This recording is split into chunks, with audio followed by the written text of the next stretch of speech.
Bonjour, bonsoir. Je sais que vous êtes très nombreux à Kolanda Bichou au travers votre chaîne, pour ne pas dire notre chaîne, Triomphe Média.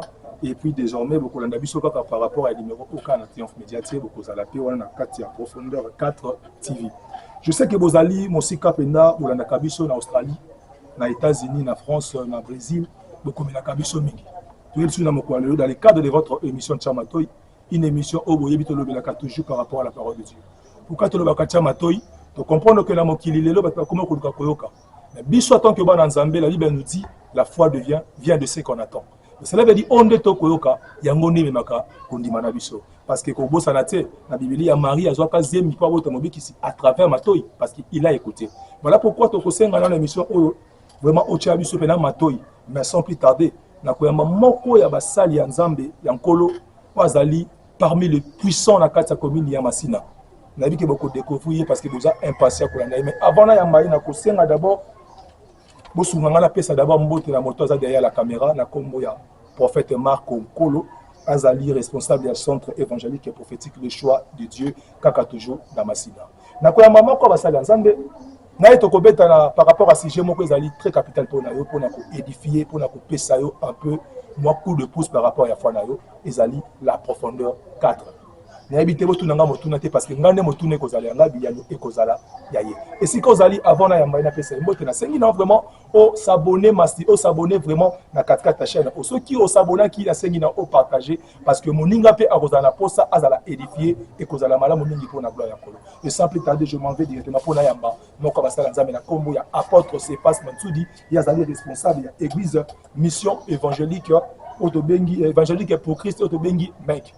Na qui sans plus tarder ceux qui caméramen aza on komoko nanga na yambaye apôtre Cephas papa mbote na mbote tout ça c'est un mingi ko yamba awa na chaîne na biso Triomphe Média et puis juste na tu ko informer awa na soda nanga que to kolanda ba kolanda biso pe awa na profondeur 4 ezali chaîne ya église boni nzoto eko ke de malamu non qui bezali na je crois que ezali mbala liboso me mbala suka te pour la émission mbala liboso mbala suka te. Mission continue. Merci beaucoup, mission continue. Le quoi tu l'as qui te combien tel soleil à profondeur 4. Mais avant de mettre un mot, vous avez bien moi mon songi. Papa, pourquoi mec? Pour la mission évangélique pour Christ. En réalité, na combo la mon apôtre. Normalement, faut dans la mission apostolique pour Christ. La moni c'est comme quand tu es ingénieur dans ma caméra évangéliste. Non. Mission évangélique pour Christ. C'est-à-dire c'est d'abord, c'est la mission. Nous sommes des missionnaires. Okay. On n'amène pas l'apostolat s'il n'y a pas l'évangélisation. Okay. Il faut tomber l'évangélisation pour l'apostolat et il y a pour intervenir. Donc, c'est l'apostolat maintenant qui amène le fondement. Mais l'évangélisation, il y a une raison de nous communiquer. Il y a la mission de Bisso Yangwana. Avant que l'apostolat ait joué un rôle dans Yango, et c'est d'abord to évangéliser, to gagner milimo, baya et pas à Yesu. C'est à ce moment-là l'apostolat qu'on s'en a nango et c'est qu'à la vie à Bananzambe. Parce que monsieur de Yebaki, parce que ceux qui ont prophète ont comme mission prophétique, ceux qui ont évangéliste évangélique, ceux qui ont pasteur pour dire évangélique, ceux qui ont apôtre apostolique. Mais quand ça m'appelle que non évangélique, ce sont des histoires à corriger. Jésus n'est pas venu avec la mission apostolique. Jésus est venu avec la mission de gagner les âmes. C'est dans l'évangélisation. Donc il y a une mission évangélique pour atteindre cet objectif, pour gagner les âmes. C'est à ce moment-là que les apôtres pourront maintenant faire leur travail. Lorsque les apôtres partaient, ce n'est pas d'abord pour le fondement, c'est d'abord pour l'évangélisation. Okay. Évangéliser les âmes, après avoir gagné, c'est alors qu'il prendra le fondement okay. Dans Acte 2, verset 40. Il persévérait dans l'enseignement des apôtres. Cet enseignement est venu en deuxième position. Okay. D'abord, c'était l'évangélisation. Merci beaucoup, Mokoyoka. C'était l'évangélisation parce que tu vois que la mambilinga par rapport à thème parce que ah de bitia matoyomoni, papa fongoli et psalio mamalam. Papa tu remets ta liste à profondeur 4. C'est comme si un secret. C'est quoi profondeur 4? Parce que Batuming Bako Balanga Bako Banga 4, comment dire ba magicien, ba chi refait 4 ba chiffres, on les a ramenés la magie. Pourquoi profondeur 4? Bon, d'abord le mot profondeur, nous tenions pour accoter la connaissance parfaite Il faut qu'on en profondeur. Or, les écrits, on ne peut pas les comprendre partiellement. On peut comprendre l'icolo. Il y a un Paul Zakolobake, la pesi bino na miliki. Pour vous en avoir âge, il y a miliki. Des choses élémentaires. Mais des choses dures, c'est là où il y a la profondeur. Il y a un instant, on dit 4, c'est facile à comprendre ça. Le chiffre 4, c'est un chiffre de stabilité. Mon quitte, il y a 4 makolo. Ceux qui ont 3 makolo, on va dans la terre. Mais ceux qui ont 4 makolo, on va dans bien. On va rassurer. Moi, c'est ça qu'aujourd'hui, toujours remarqué qu'il y a plusieurs ministères qui ont 3 pieds. Vous voyez ça? Les ministères qui ont 4 pieds, ils sont rares. C'est pourquoi j'ai intitulé ça Profondeur 4, c'est à partir, il y a Elina et Élysée. Quand ils ont franchi les 4 étapes, Babani na Rama, Baké na Gilgal, Gilgal après Jéricho, Jourdain. 4 choses, 4 pieds d'Élie. Oh, c'est là qui a appelé sa stabilité dans l'Élysée. Or, ce qui est Élysée, comment il y a la 4e dimension, il y a qui peut-être à Zoar. Donc, ils allaient dans la 4e mètre. Mais il faut, nous avons côté la 4e profondeur pour éviter Makambo, nous avons la 4e validée. Vous voyez? Donc, c'est ça la profondeur 4. Ce que papa n'a par rapport aux Oloba, c'est comme si c'était trop spirituel. Profondeur 4, et comment ça n'a été qu'à ce ça la 4 alors l'église est dans la communauté du village pour la société. Quel est l'impact vraiment à profondeur 4 d'abord dans la société? Même peu politique d'abord sur l'élection. Ok. Même la politique, même la nation elle-même congolaise a besoin de la profondeur. La profondeur 4, donc ça a amené. Peut-être quand vous lisez dans nos bâches, on écrit toujours la stabilité est notre vie. Okay. Voyez, donc la vie de stabilité doit être dans le chef de chacun de nous. Même dans les pays, même dans la politique, dans le gouvernement. Un ministre qui n'est pas stable, pourquoi le mettre au poste? Il va amener l'instabilité. C'est ça que nous voyons dans nos pays. Profondeur 4, fait quoi couche. J'emboîte les pas chez papa de numérique. TV. Voilà, papa Kibambichito, il parle aussi de la profondeur. Ok. Ouais. Alors, mais moi j'ai ajouté 4. La profondeur elle-même ne suffit pas. Il faut la stabilité. Voilà, la stabilité. Non, on ajoute. Okay. On vient pour ajouter. Lui, il a appris ce mot-là. Je ne sais pas, est-ce que c'est moi qui ai précédé à prendre ce mot ou c'est lui, je ne sais pas. Mais on se complète. Dans le Ghana, tout n'a payé pour te voilà, on se complète. Merci beaucoup, on se complète parce que beaucoup de Batozali, on a Moussa Lanzan d'apporter ses faces. Voilà. Papa, profondeur 4 il y a évité. Il bandit les lots, qui est bandakala, tout le lengeli. Non, aujourd'hui. Il y a un meka. Ceux qui bandit le sait qu'il y a un meka. Mon toto, ils allaient déjà. Et bandit les lots, ok. Les lots, comme une 15e édition. 15e édition. Oui. Donc cela veut dire 15 ans ou. Oui. 15 ans. C'est 15 ans. C'est parce que chaque année, on le répète une fois. Donc 15 ans. Deux à la journée, mon pote, 2 jours, 3 jours. 4 jours. Nous allons prendre le chiffre 4 et on prend 4 jours. Si on a 15 ans, on ne pas sûr de comprendre moi, mon bien. Dans chaque chose, on a ça, chaque pensée. Même dans le but derrière, tout le temps, il y a qu'un esprit. Soit esprit à ma lame, ou à ma vie. Quand vous savez, vous avez un esprit, état d'esprit, motivation, objectif. Pour nous, 15 ans, objectif, on a signé qui est atteint, tout dans les atteintes. Ils ont atteint parce qu'aujourd'hui, je peux compter déjà dans 42, 45 serviteurs de Dieu, déjà fondés dans l'enseignement. Oui, je peux me reposer et les laisser servir. Ils servent Dieu dans la profondeur parce qu'ils ont la connaissance que moi, j'ai inculquée dans leur tête. Ils ont la connaissance, maintenant, vous avez beaucoup de comment va servir. La serviteur a comment compliqué. Non, vous avez la condamnation, pas les miens. Comme ce petit cher, comme il faut détourner. Non, mais je le fais. Il y a des fois, je suis là, je les regarde, un mois, je ne prêche pas.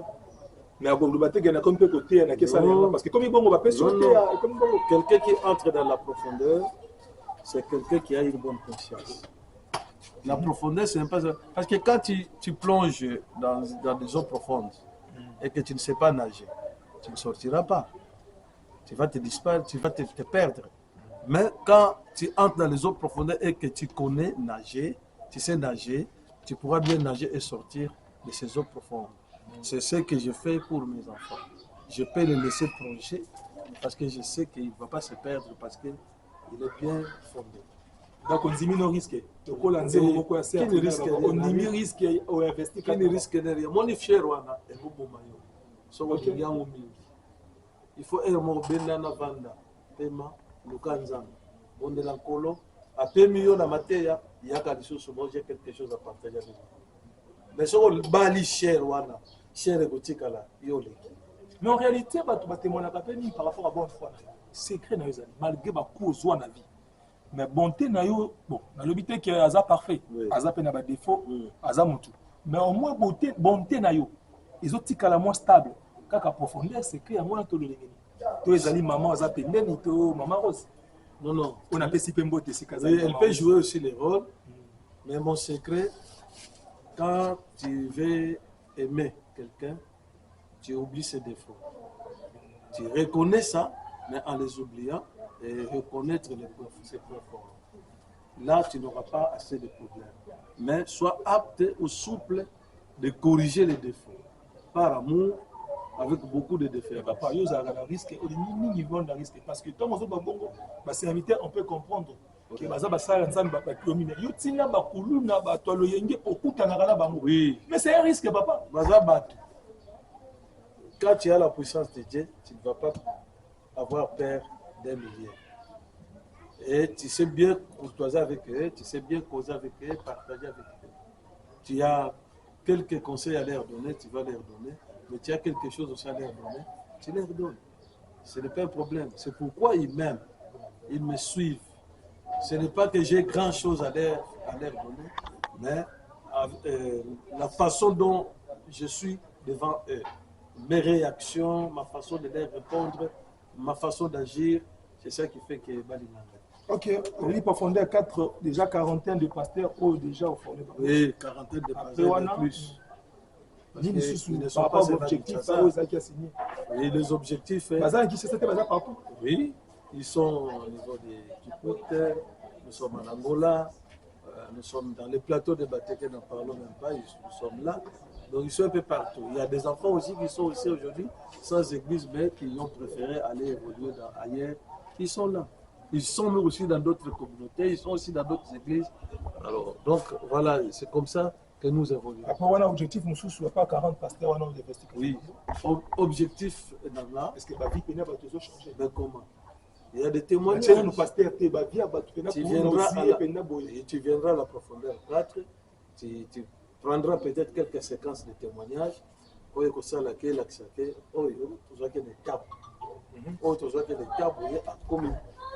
Donc ce n'est même pas quelque chose de crier, monter au créneau et commencer à crier. Non. Mais, Misala, ils ont dit ça. Quartier où est mon biba? Je suis papa. Quartier où est mon biba? Mais à côté de moi, il y a des églises. Les églises, là, nous collaborons très bien. Avec eux, ils me considèrent comme leur papa. La guerre est atteinte parce que... Non, il n'y a pas de guerre. Il n'y a pas de guerre. Il y a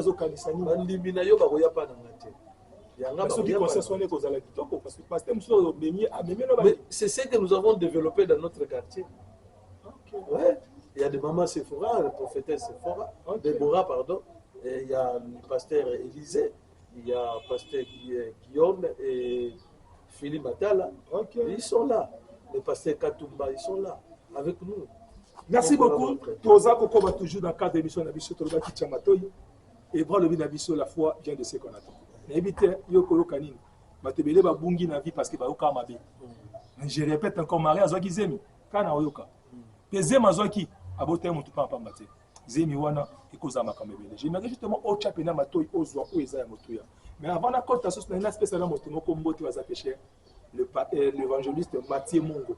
Akolanda biso pe mbote sikozali na éviter ce cas akala madame vraiment na éviter na bonanga koloba vraiment madame na ye na pesi mbote ba bisinga kazali marié madame na pesi mbote esika ozali ekozala malaki papa nanga 15 ans ya profondeur 4 ozali 15e année na thème eleka ke beli parce que pour na tout autozala ni thème nini ope no pesi bana nzamba kolia un mot sortira de sa bouche Un mot sortira de sa bouche. Dans les Nicolobani. Bon, juste en une minute. Jésus-Christ a coûté un paralytique. Ok. Pendant Oyazalaki dans devant cette piscine pendant 38 ans. Mais l'ange, ils ont donné un mot d'ordre disant que si quand l'ange tombera dans l'eau, il agite l'eau. C'était aussi une parole, mais qui n'a rien fait à l'homme de 38 ans. Mais lorsque Jésus est venu, il lui a demandé si veux-tu être guéri. C'est un mot qui sort. Et l'homme dit, je n'ai personne. Mais Jésus ne s'est pas intéressé des justifications de l'homme, je n'ai personne. Que tu aies personne, que tu aies quelqu'un ou pas. Mais quand Jésus dit un mot, ça s'arrête là. Il y a la solution qui commence. C'est vrai, il dit prends ton lit et fais quoi, lève-toi et marche. Et il est parti. Biloko wana tokofongola ngo en profondeur na kati. Mais wana na yela ngoka partiellement parce que Jésus a coûté avec mwana mobali wana. Même l'aveugle de naissance. C'est la même chose. Jésus lui dit va te laver aussi. Il est allé. Mais les gens croyaient que c'était le péché qui ont fait que les garçons soient aveugles. Le péché de parents ou le péché de lui-même.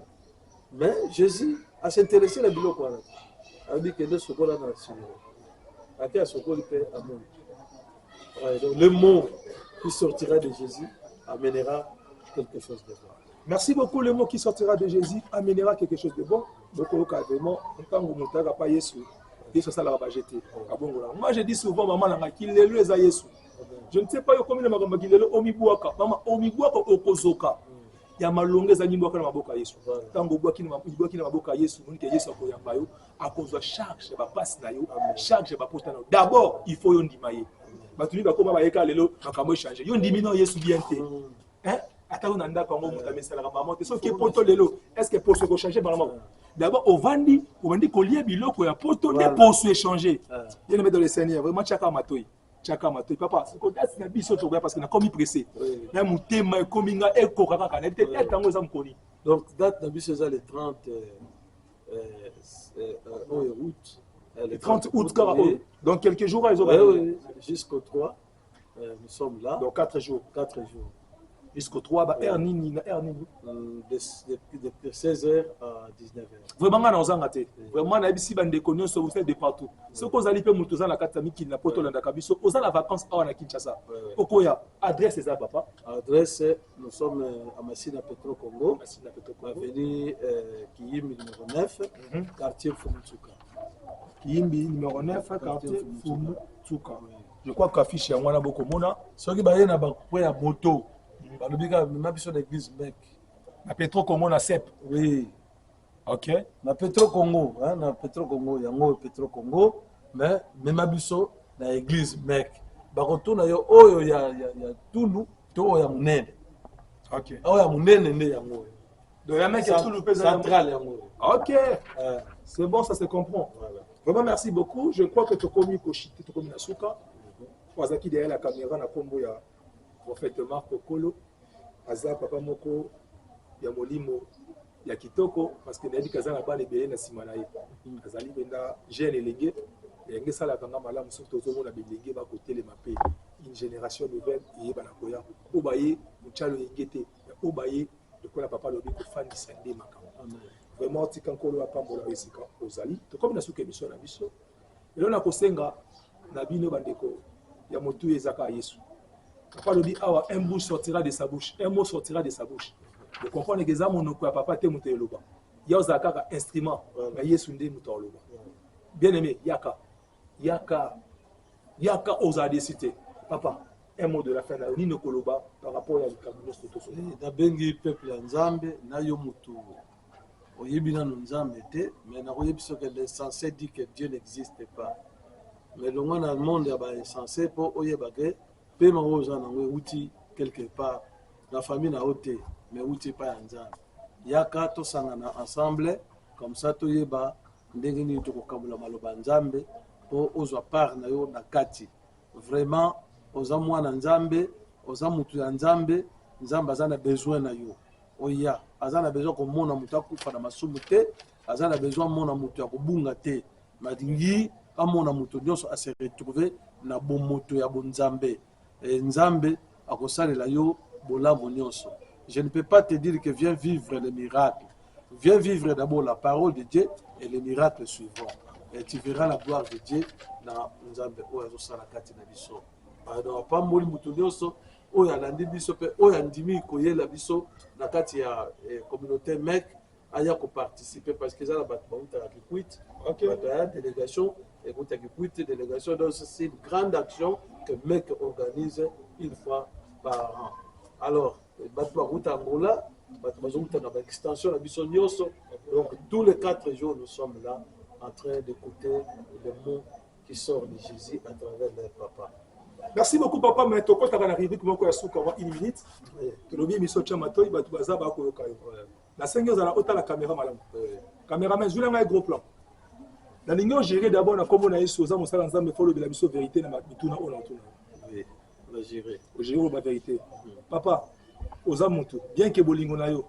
4 jours nous sommes en profondeur 4 côtés, ayo moko to côté na baninga. Donc 4 jours on a ngamuto na teyaka parce que j'ai une pensée qui est centrée en moi. 4 réunions soir. Oui. Pour la monoche madame par côté. Non, madame m'accompagne spirituellement. C'est pourquoi nous on a pour ça les parce que dans ça la kanga mon côté. Pour les ali tic tac, tu beta ba tic tac to ba vérité. Donc 4 jours au fait mo dans une extension mo bono bana bater. Bana ba côté ya te ba yoka papa na bango. Monique za mutu ya mo pe ki mutama BP zape très important. Motema mabe. Ah, toi face à la caméra, t'as la caméra. Oui, oui, motema, eza mabete. C'est comme ça que j'ai arrangé ça. Ozano mutu, na mutema mabete. Ola moza moza pe mutu. Ah, une année, une fois, bana fuba yoka papa na baba. Merci beaucoup. T'as toujours caméra. To suki wana, t'as toujours caméra. Na mono komisi ba pasteur masina mingi. Tanga na 3 pasteurs masina oyo linga kapundi mako. L'apôtre Gédéon Mukendi. Gédéon Mukendi? Oui, l'apôtre Placide. Bishop Arumbuta. Eux qui basé belé. Baza est belé. Oh lingala, oh pesca échantillon. Oh lingala peut baza. C'est trop dire. Bon, ce qui va être conseiller 3 pasteurs mogui ah ouais masina. Par rapport à Bible, on peut ça bango conseil. On peut ça conseil pasteur nanana. Bango nyonso. Des pesa ça peut misato. Na pesa bisato. Na ko pesa pasteur Marco. OK. Kolo. Marc Kolo. Et apôtre Jean-Claude. Dans le monde Marc Kolo parce que la caméra. Conseiller 3 pasteurs oh Monica ça la kamabe azonga pa nzela ko. Oza papa apôtre oyaka po fandisa. Ah, pasteur asala kamabe. Asala kamabe o mona ke makamne si makato zong c'est 3 pasteurs au follow. Non. Azate. Bon ça baza parfait. Baza bien. Bango nyonso. Siko moto na suka papa, lobela so vérité. Na pasteur so l'équipe bango nyonso te. Pasteur ni na cheko malaise on dit makalekio et bisa biso ma de. Ba pasteur nyonso balekinga. De la vie moko. Moko. Même on a filmé biso alekinga. Merci beaucoup, c'était la vôtre, c'est pas ça m'a tout dit. Donc comme il a souvent émission la mission, je crois qu'on a Sabino, restez connectés, restez branchés. Pour s'abonner à la Triomphe Média, pour nous caper profondeur 4 TV, pour s'abonner massivement parce que Awa et Zaka émission, mon retient matoy de fois na souk et Zaka tikota to beta na rabal réel, et ça toujours pour na construire corps de Christ. Mon accord de Christ c'est le boko, un mot que ça va pas important, un mot le boko pas tchalaboué. Moni azok ça la malam na lisu mais lisu mon dire bazon yo lisaye ba ça les passe. Mais ça pour na bola mo toujours à beauté et à zoto. Ceux qui ont zaki na ba suggestion na 5 minutes vraiment comme la bisongo na ba commentaire pe zo numéro na biso ezali affiché wana et boko mona na côté wana mo panzi boko mona numéro et apôtre c'est pas dans tout des ans aux ana ba suggestion besoin de prière comme là parce que centre d'intercession peut zali ba intercesser bazali ba kokota likamna boza musika de partout bo lingo soutenir pe profondeur 4 attends un conseil spirituel sur le point matériel surtout le plan d'Orinza Macho Aker comme la biso afin que Nzambe akozwa lokumu après to moni construction oui bon mango pesa ba to ana te ba yaka ba financer ba ya église na to zimbonga libanda pour le kozo to mapena limbisa ba pena ndenga ba paeza et loko bord ya makasi tu as vu le plan mais c'est que ça papa c'est que ça secret confiance par exemple l'amour que tu donnes à Dieu c'est ça qui fait que Nzamba fait la porte. La constitution de ce monde on peut laisser le comme makasi parce que tout le monde oh ba milliard te ba million bon et ça va passer ba zonga et vous allez ba million et comment la million. Merci beaucoup, on s'est dit au revoir, bye, ciao, tu écoutes le prochain numéro, prochainement, beaucoup de toujours les mêmes soucis. Pour la part de la vidéo, merci beaucoup. ntango osabona kasi